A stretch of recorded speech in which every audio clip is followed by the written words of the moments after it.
Assalamualaikum warahmatullahi wabarakatuh. Saya Desti Anissa Zureida, mahasiswa PPG Prajabatan Matematika Gelombang 1 tahun 2022, akan memaparkan hasil ujian akhir semester saya untuk mata kuliah Prinsip Pengajaran dan Asesmen yang Efektif atau PPA 1. Khususnya untuk laporan pembelajaran dan asesmen yang sudah saya lakukan di sekolah PPL yaitu SMP Kristen Satya Wacana. Sebelumnya, saya akan menjelaskan alur pembuatan RPP dan asesmen berdasarkan studi kasus yang ada di kelas 9B SMP Kristen Satya Wacana untuk materi rotasi dengan titik pusat A, B. Dari silabus, kita dapat mengetahui KI, KD, indikator, dan tujuan pembelajaran. Kemudian, saya melakukan asesmen diagnostik, yang pertama menggunakan angka dan wawancara, dan yang kedua menggunakan tes tertulis.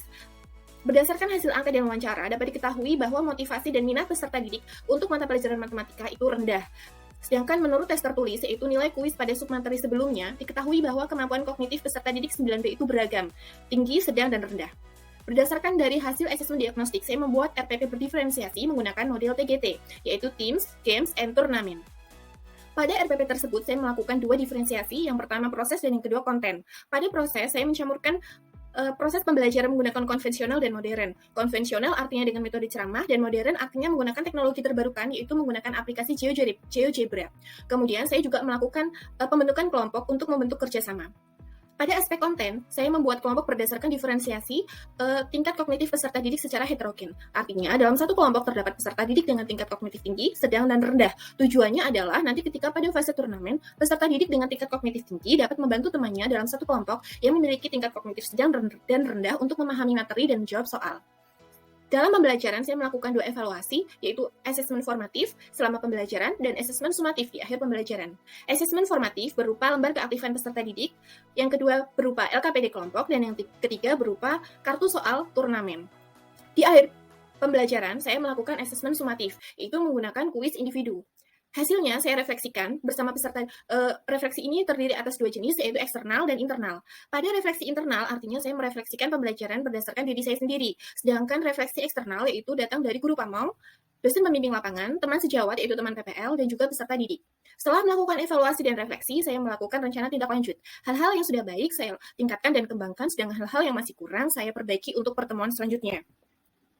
Dalam RPP berdiferensiasi tersebut, saya memasukkan unsur Culturally Responsive Teaching, atau selanjutnya kita sebut sebagai CRT. Apa itu? Gagasan mengenai interkoneksi antara pendidikan dan budaya sesungguhnya bukanlah hal yang baru. Pendidikan, atau lebih khusus lagi institusi pendidikan, pada hakikatnya merupakan bagian peranata budaya.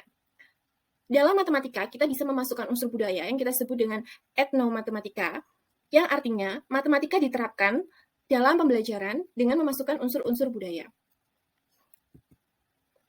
Langkah-langkah dalam perencanaan pembelajaran dan asesmen yang pertama yaitu menentukan tujuan pembelajaran, yang kedua melakukan tes diagnostik, ketiga menentukan model dan metode yang tepat, yang keempat menyusun langkah-langkah pembelajaran berdasarkan metode dan model yang dipilih, kemudian yang kelima menyiapkan bahan ajar dan asesmen, yang keenam melakukan evaluasi, yang ketujuh melakukan refleksi, dan yang kedelapan melakukan rencana tindak lanjut atau RTL.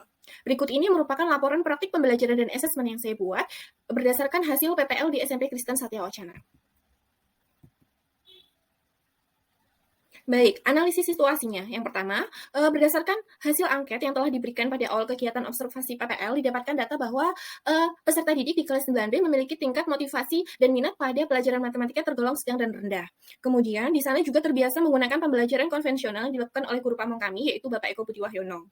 Kemudian, sebetulnya di sana, di kelas 9, di SMP Kristen Satya Wacana, fasilitas yang ada di sana itu sangat mendukung. Artinya, dalam setiap kelas itu sudah terdapat LCD, proyektor, dan alat-alat peragam matematika yang mendukung untuk pembelajaran matematika, namun masih belum digunakan secara maksimal. Kemudian, berdasarkan analisis situasi tersebut, saya melakukan rencana kegiatan pelaksanaan, yaitu menggunakan model TGT atau turnamen, supaya untuk meningkatkan minat dan motivasi peserta didik di kelas 9B. Setelah itu, karena di sana lingkungannya bisa untuk melakukan pembelajaran menggunakan teknologi, maka saya menggunakan aplikasi GeoGebra yang nanti ditampilkan pada slide PPT.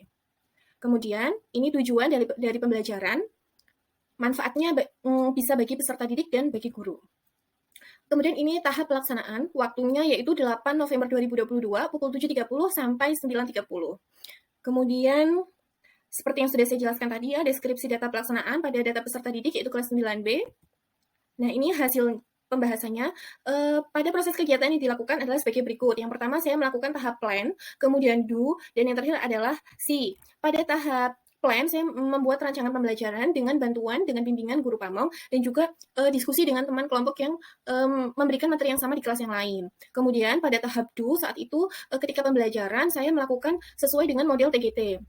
Kemudian saya diobservasi oleh guru pamong, yaitu Bapak Eko Budi Wahyono, kemudian dosen pembimbing lapangan, yaitu Bapak Danang, kemudian teman PPL, yaitu Sidi Suntianah, dan peserta didik.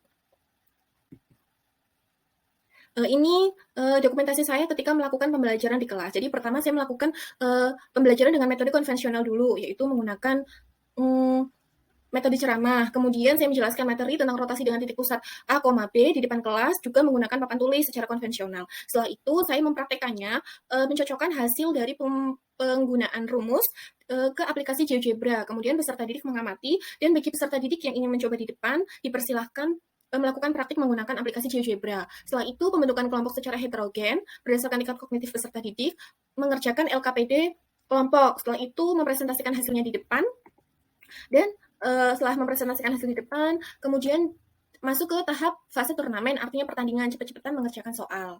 Kemudian di akhir pertandingan itu dihitung skor dari masing-masing kelompok. Kelompok yang memiliki skor tertinggi menjadi kelompok terbaik. Selain itu juga ada penghargaan kepada peserta didik yang paling aktif di kelas. Jadi penghargaannya 2 jenis, yaitu penghargaan individu bagi peserta didik yang paling aktif di kelas, dan yang kedua adalah penghargaan kelompok. Ini RPP yang saya buat, yang saya susun berdasarkan bimbingan dengan guru pamong saya. Nah, seperti yang sudah saya ceritakan di awal, saya memasukkan etnomatematika, yaitu menggunakan motif batik. Saya menjelaskan materi rotasi dengan persepsi motif-motif batik yang ada di Indonesia, yang sesuai dengan konsep rotasi. Nah, yang diangkat adalah motif batik kawung. Bentuknya seperti itu motifnya. Kemudian, ketika proses pembelajaran, saya melakukan penilaian observasi keterampilan. Aspek yang dinilai adalah disiplin, tanggung jawab, kerja keras, sopan santun. Ini yang menilai saya. Saya melakukan penilaian terhadap peserta didik di kelas. Kemudian ini hasil diagnostiknya, asesmen diagnostik dari hasil kuis pertemuan sebelumnya, yaitu pada rotasi 0,0. Kebetulan ini juga asesmen diagnostiknya, asesmen hasil kuisnya ini yang membuat saya di siklus sebelumnya. Hasilnya seperti ini, diketahui peserta didik di kelas 9B itu levelnya kognitifnya tinggi, sedang, dan rendah, jadi beragam. Kemudian ini media pembelajaran yang saya buat, link medianya dapat diakses melalui link berikut ini, yang saya cetak menggunakan warna kuning, ya. Kemudian ini asesmen formatifnya menggunakan LKPD Etnomatematika. Jadi peserta didik diminta untuk membuat motif batik kawung berdasarkan gambar elips yang sudah disediakan oleh guru. Kemudian peserta didik menjelaskan bagaimana konsep rotasi yang ada pada batik kawung tersebut. Kemudian asesmen formatif LKPD kelompok ini rotasi A, B menggunakan rumus. Kalau tadi etnomatematika, kalau yang ini menggunakan rumus, skema yang sudah saya jelaskan di awal pembelajaran menggunakan metode konvensional, yaitu ceramah di depan kelas. Kemudian ini kunci jawaban asesmen yang sudah saya sediakan, dan ini hasil asesmennya untuk masing-masing kelompok, ada 5 kelompok. Ini secara heterogen. Kemudian asesmen formatif selanjutnya, saya membuat kartu soal untuk fase turnamen atau pertandingan. Cepat-cepatan menjawab soal masing-masing kelompok, gitu. Kartu ini akan dibagikan per soal ketika dalam fase pertandingan untuk adu cepat menjawab soal antara satu kelompok dengan kelompok yang lain. Kemudian di akhir pembelajaran saya membuat asesmen sumatif, yaitu kuis individu. Kuisnya seperti ini, dilakukan di akhir pembelajaran untuk mengetahui ketercapaian tujuan pembelajaran dari masing-masing peserta didik di kelas. Ini rubrik penilaian atau kunci jawaban yang sudah saya buat, dan ini hasil kuis masing-masing peserta didik. Nah, ketercapaian capaian pembelajaran. Berdasarkan hasil kuis individu, didapatkan data bahwa 75% peserta didik telah dapat mencapai capaian pembelajaran pada materi transformasi geometri untuk submateri rotasi dengan titik pusat A, B. Artinya pembelajaran dapat dikatakan sudah berhasil karena 75% peserta didik sudah dapat mencapai KKM. Kemudian saya juga membuat soal remedial dan soal pengayaan. Remedial bagi peserta didik yang belum mencapai KKM, pengayaan yaitu untuk peserta didik yang sudah mencapai KKM. Ini soal dan jawaban remedial yang saya susun.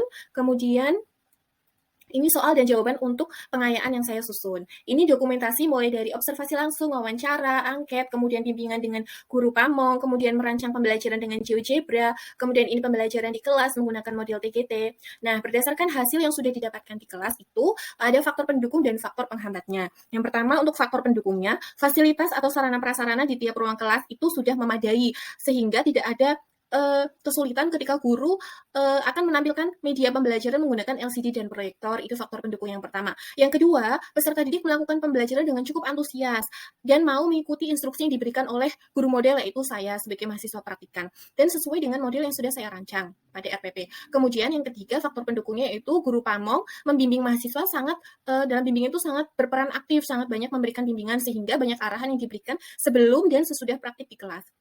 Kemudian faktor penghambatnya adalah ruang kelas di 9B itu relatif gelap karena gorden di bagian jendela sebelah timur itu memang sengaja ditutup oleh peserta didik. Ini dikarenakan kalau gordennya dibuka maka cahaya matahari masuk cukup menyilaukan. Namun jika ditutup maka ruang kelas akan menjadi terkesan sempit dan sehingga pengambilan dokumentasi menjadi kurang maksimal. Kemudian faktor penghambat kedua, ada beberapa peserta didik di barisan belakang yang tidak mau mengikuti pembelajaran dengan baik, seperti melamun, mengobrol dengan teman, dan sebagainya, sehingga ketika mengerjakan kuis individu mereka tidak bisa mengerjakan dengan baik. Kemudian faktor penghambat selanjutnya yaitu performa guru model, yaitu saya masih agak gugup di awal proses pembelajaran karena saat itu dilihat oleh guru pamong, dosen pembimbing, dan teman PPL, jadi agak grogi gitu di awal pembelajaran. Kemudian ini hasil observasi dan refleksi eksternal dari guru pamong, dosen pembimbing, dan teman sejawat. Berdasarkan hasil observasi dari guru pamong, beliau mengatakan bahwa pembelajaran sudah berjalan dengan baik dan kondusif, tidak kacau. Kemudian yang kedua, sebagian besar peserta didik sudah mengikuti pembelajaran dengan aktif. Jadi waktu itu Pak Danang itu menanyai secara langsung, secara acak beberapa peserta didik di kelas. Beliau bertanya, apakah kamu paham dengan materi yang disampaikan oleh guru model di depan kelas? Dan semua peserta didik yang ditanya oleh Pak Danang saat itu menjawab, iya paham. Kemudian, namun ada peserta didik yang tidak mau bekerja dalam kelompoknya karena mungkin menurut kata Pak Danang itu mungkin malu-malu bekerja dengan lawan jenis gitu. Kemudian yang selanjutnya, guru model atau saya sudah dapat memfasilitasi peserta didik dalam belajar. Salah satunya dibuktikan saat saya, guru model, berkeliling kelas ketika berlangsung diskusi kelompok. Kemudian yang kelima, suasana pembelajaran di kelas aktif, terutama ketika diskusi kelompok dan turnamen. Berdasarkan hasil observasi dari guru pamong, beliau mengatakan bahwa penampilan guru model sudah jauh lebih baik daripada penampilan sebelumnya, yaitu pada siklus 1. Kemudian, guru model sudah dapat mengkondisikan kelas dengan baik. Kemudian, guru model sudah dapat menghidupkan suasana kelas melalui penyampaian materi dan instruksi yang mudah diterima oleh peserta didik. Kemudian guru model sudah berkeliling saat diskusi kelompok. Kemudian media yang digunakan sudah cukup baik. Kemudian peserta didik sudah antusias dengan model pembelajaran yang digunakan. Menurut teman sejawat saya, sebagai observer ketiga, guru model sudah lebih rileks dalam penyampaian materi di kelas daripada sebelumnya. Kemudian masih ada peserta didik yang belum mengikuti pembelajaran dengan baik. Nah, ini peserta didik di bangku belakang. Kemudian peserta didik ada yang duduk sebangku berdua pada fase turnamen, padahal masih ada kursi kosong di bagian belakang. Kemudian guru model kurang jelas saat menginformasikan bahwa saat turnamen tidak harus mengerjakan secara individu gitu. Kemudian guru model belum melakukan refleksi pembelajaran di kelas secara menyeluruh, baru sekilas di akhir pembelajaran karena waktunya sudah habis. Kemudian ini hasil refleksi dari 3 observer. Dan ini refleksi dari peserta didik. Yang pertama, guru menyampaikan materi sudah lebih semangat daripada pertemuan sebelumnya. Yang kedua, suara guru sudah lebih keras daripada pertemuan sebelumnya. Yang ketiga, pada pertemuan siklus ini, peserta didik lebih nyaman dan senang mengikuti pembelajaran karena materi disampaikan dengan rumus, bukan dengan gambar. Ternyata peserta didik di kelas 9B itu lebih suka mengerjakan soal menggunakan rumus, tidak menggunakan gambar. Kemudian yang keempat, peserta didik menikmati proses pembelajaran karena ada adu cepat mengerjakan soal. Kemudian yang kelima, materi yang disampaikan oleh guru sudah dapat dipahami oleh peserta didik. Ini implikasi praktiknya setelah melakukan pembelajaran di kelas. Penggunaan aplikasi GeoGebra, serta asesmen formatif dan sumatif. Yang pertama, motivasi belajar peserta didik dapat meningkat. Yang kedua, daya serapnya juga meningkat, dibuktikan dengan 75% peserta didik dapat mencapai KKM. Dan yang selanjutnya, pemberian pengetahuan dan pengalaman baru bagi peserta didik, karena sebelumnya mereka belum mengenal aplikasi GeoGebra. Kemudian yang keempat, menambah pengetahuan dan pengalaman guru model dalam melakukan pembelajaran di kelas. Ini refleksi pribadi, fact, feeling, finding, dan future yang sudah saya tuliskan di laporan praktik pembelajaran dan asesmen ini. Nah, untuk future, saya membuat plan untuk siklus ketiga atau siklus selanjutnya. Nah, ini rencana tindak lanjut. Jadi, berdasarkan hasil refleksi bersama guru pamong dan dosen pembimbing, serta teman sejawat, dapat diketahui bahwa perangkat pembelajaran sudah cukup baik, tapi masih ada yang perlu ditambah, yaitu kunci jawaban pada kartu turnamen dan instruksi penilaian antar teman itu belum dicantumkan. Maka ini saya cantumkan pada rencana tindak lanjut untuk melengkapi RPP yang sudah saya buat sebelumnya. Ini untuk pembahasan kartu games dan turnamen, kemudian ini untuk penilaian antar teman. Kemudian bagian penutup, bab kelima, kesimpulannya, berdasarkan kegiatan praktik pembelajaran dan asesmen yang telah dilakukan, dapat dilaporkan hasil kegiatan berjalan lancar, dengan beberapa dukungan dan hambatan yang dapat diatasi dengan baik. Peserta didik juga sudah antusias, aktif dalam mengikuti pembelajaran, dan capaian pembelajaran juga sudah dapat tercapai.